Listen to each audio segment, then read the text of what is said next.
Hello friends, I am Deepanshi Sharma. Welcome to my YouTube channel Genius Deepanshi and I hope you are doing well. Today I will start this pattern and this is a reverse rectangle triangle pattern and also a row wise pattern, but in each row 1 and 0 numbers are repeated in a constantly way. So we used nested for loop to understand or learn this pattern.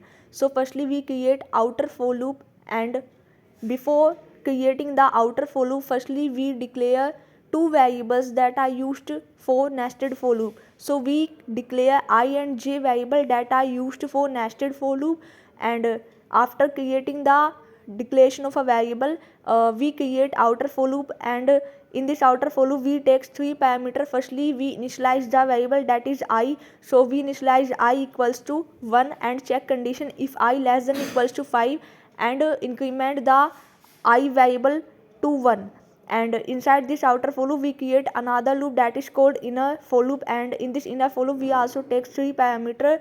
Firstly we initialize j variable equals to 5 and check condition if j greater than equals to I, and j decrement to 1, and inside this inner for loop we used outer loop variable that is I, because when we have a row wise pattern we always print the outer loop variable that is I, so we print I mod 2, and modulo operator always return reminder, and outside this inner loop we used backslash n for new line.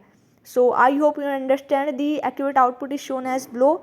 Like, share and subscribe our channel Genius Deepanshi, and thank you for watching. If you have any doubts, any questions regarding this pattern, you can text me or message me in the comment section.